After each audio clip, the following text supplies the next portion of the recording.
All right, here we go. Coming to you live from Studio 60, the Educated Idiots podcast, episode 3. What? We've made it. All right, this is today's episode is brought to you by Panda Express, unofficial sponsor of the show. Whether you're fat or thin, come on in. It's not real meat we're serving anyway. Panda Express. All right, so I'm Doug Wilkinson. To my left is Dan Hensing. Say hi, Dan. What's up? That's it? That's it. Okay, fair enough. All right, so opening segment of the show with our new format here is Need to Know, brought to you by Kaufman's Hemorrhoid Cream. When you've got an itch, we've got the fix. Kaufman's. So, Dan, what do we need to know? I love Kaufman's. Who doesn't? It's hemorrhoid cream. The need to know. I was reading an article. Yeah, I read. That's not it. Well, I was reading an article, and it's talked about products. And, like, all these products are out there. It's like an overabundance of products. For example, there's 8 kinds of Cheerios. I was not aware. And that's overkill. And I tried to name them. I named 4 of the 8. And we can do that another time. But anyway, what's the weird thing was Head and Shoulders. Would you like to take a guess on how many kinds of Head and Shoulders? Variations of Head and Shoulders.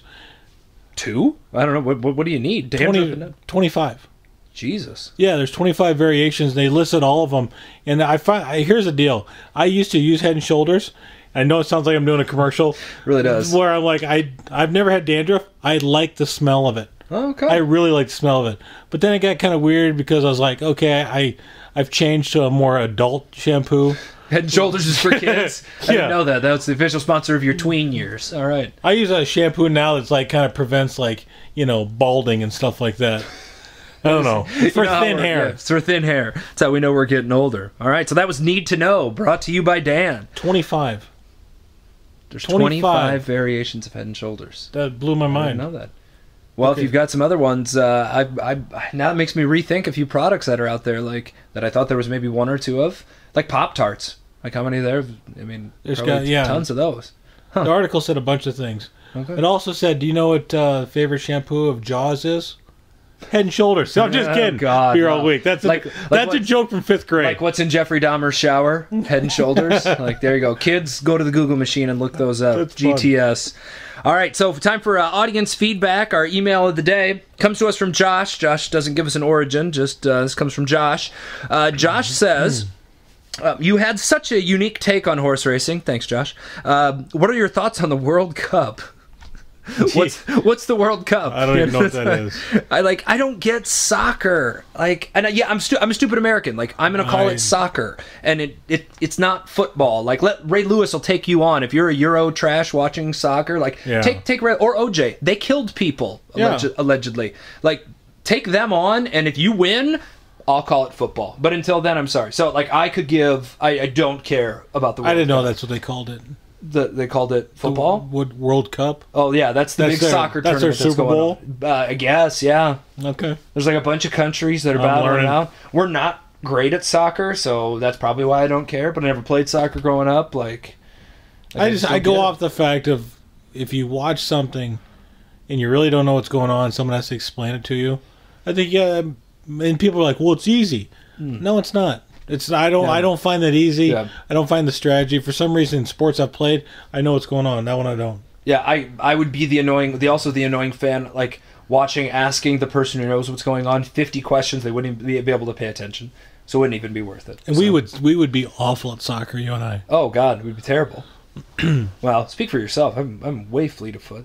That might be great. No, I would be awful in there. A lot of running. I don't do that well. All right, so thank you, Josh. That was sent to the inbox at idiotseducated@gmail.com, and lots of ways to get a hold of us. That was just one of them. So it's our audience feedback. Time to move on to Dan's favorite part, where we get to sound like old men, pet peeves and annoyances. What you got for us today, Dan? Oh, I got to go first? Yeah, this is your episode 3's all you, baby. Episode 3 is all me. Yeah, episode 4, I'll make my comeback. I'll get even then. I'm annoyed by a lot of things.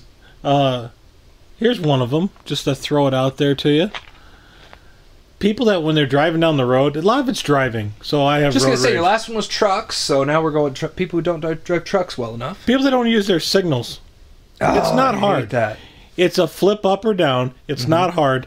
And the other thing is, I see some people that they're talking on their cell phone, so they almost like you got to give them an out because they're talking. No. You can drive and still signal where you're going.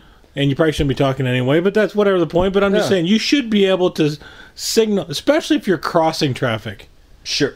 I hate waiting at a stop sign or light, and then the person like is turning before they even get to you. No signal, and you're just like, thanks, that's 15 seconds of my life I can't get back. I usually lay on the horn and give them a number one. Oh. Problem is my horn is a Toyota Camry, so it doesn't sound intimidating. Beep, beep. Like, me. You did a way better horn impression than I did right there. That's how high budget we are right now. We've got horn effects that come out of our mouth. All right, so that's Dan's pet peeve and annoyance. All right, moving on here. My news story of the day comes to you from Oklahoma City, Oklahoma. Hello. The title of the article is 2 5th graders learn to fly from comic books and then swipe a plane. Seriously? That right there was enough for me to go. And landed it? You've got my attention. So here's the story. They basically play. I won't go newsy and read the whole story, but here's the bullet points. They played hooky from school on a Monday. This was at the end of May. They hung out all day long in like an airport hangar. They were like hiding in older planes, and like they snuck into. This is the brand of it. It's called an air coupe plane. And it's got like easy press buttons. So the advertisement for the plane is like it's the easiest to fly on the market. So that's working in their favor. And then the kids like waited until 5 o'clock, close to kind of dusk, pushed the plane onto the tarmac, hopped in, flew it, and this is in Oklahoma. They flew it 120 miles, almost to the Texas border. Perfect landing. Landed it, got out, and realized they're 5th graders, and they're now 120 some miles from home, and they start walking. Eventually, like a state patrolman picks them up and asks them like, "What's going on?" And the kids said that they were hitchhiking, which is obviously much safer, than flying a plane. Can you land a plane better than a 5th grader? Sounds like a show. That could be a new Jeff Foxworthy's in. He's got nothing else going on.